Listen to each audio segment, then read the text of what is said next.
Alhamdulillah berjumpa lagi sama Pak hari ini. Kami membuat namanya LDK, Lembaga Dakwah Kampus. Inilah kegiatan-kegiatan pilihan. Kegiatan-kegiatan ini yang menjadi pertanyaannya, nak. Mengapa terkadang ada sebagian anak dia kuliah, mak kami ni tak mampu mak kuliah, mak kami ni tak mampu mak belajar, mak. Kenapa?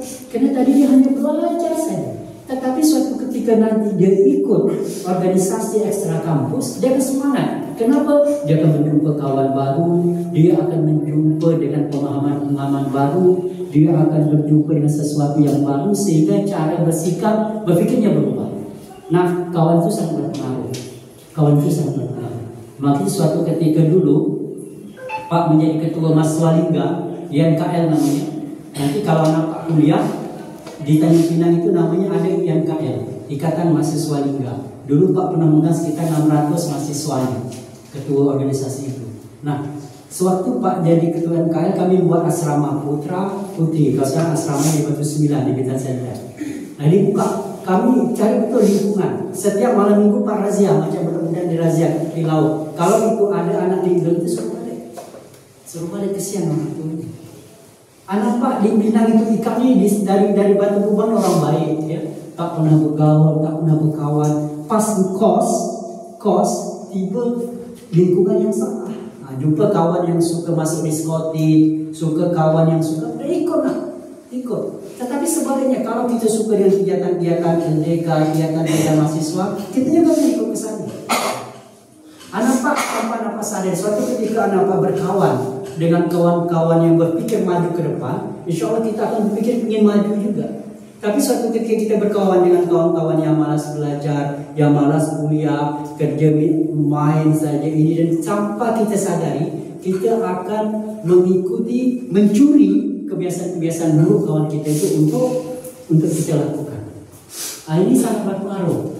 Ya, maka itu anak Pak jangan heran. Suatu ketika nanti anak Pak mohon maaf Pak berkata demikian, berkawan dengan kawan kita yang biasa-biasa saja, kita akan biasa-biasa saja juga.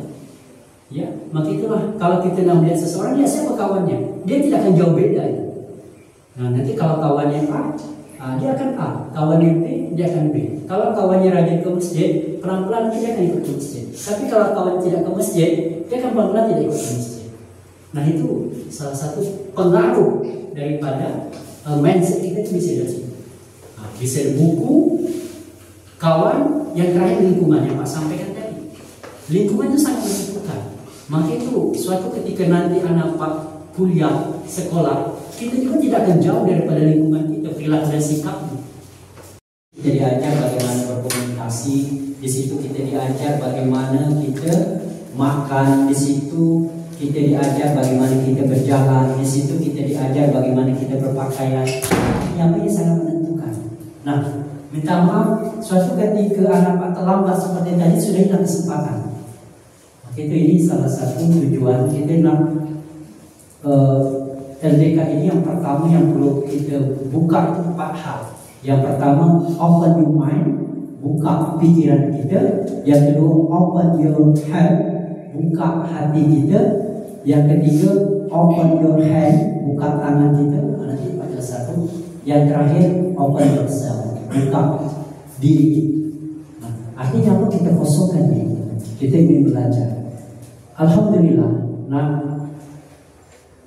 Ika ini orang pilihan.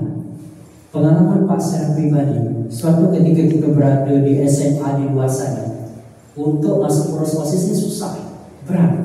Maka itu Pak sama Pak Sat ini bersahabat, berkawan, dekat, satu kos, satu tempat tinggal, satu makan bersama dari tahun 2003. Itu kami aktif di organisasi namanya KAMI. Nanti kalau ada Pak searching Google, ada namanya KAMI, Kesatuan Aksi Mahasiswa Muslim Indonesia. Pak Sat ini ketua kami Kepri pertama. Pak setidaknya tahun 2004-2007 sekretaris daerah kami Provinsi Kepulauan Riau. Nah, program yang kami buat seperti ini. Nah, jadi Pak berdiri seperti ini, masuk ke SMP 7 Tanjung Pinang, masuk ke SMA 2 Tanjung Pinang, masuk ke SMA 1 Senayan, itu di tahun 2000-an memberi training organisasi seperti ini. Nah, yang ingin Pak sampaikan adalah anak-anak ini kan orang pilihan sebenarnya, orang pilihan.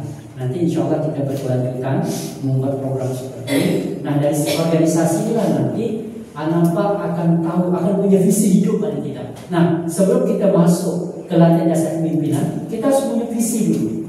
Visi dan misi diri kita yang apa sebenarnya? Ya, visi itu paling tidak kita mempunyai target cita-cita. Target cita-cita kita apa? Misalkan Pak, saya nak jadi bidan, Pak, saya nak jadi perawat, Pak, saya nak jadi tentara, Pak, saya nak jadi guru. Kita harus punya visi gitu, supaya visi itu merupakan gambaran yang jelas tujuan hidup kita yang kita tempel di dinding. Dan selepas itu kita punya misi. Misi itu apa? Langkah-langkah kecil, langkah-langkah sederhana yang kita buat untuk mencapai tujuan hidup kita tadi apa? Tidak bisa. Kita ingin ini sensaran tidak bisa. Kenapa? Yang merubah cara berpikir, mindset kita ini, cara bersikap kita, itu paling tidak 2 hal, itu sangat berubah. Yang pertama, buku yang kita baca. Ada 3 yang sangat berubah, buku yang kita baca. Yang kedua, sahabat kita. Dan yang ketiga, lingkungan kita.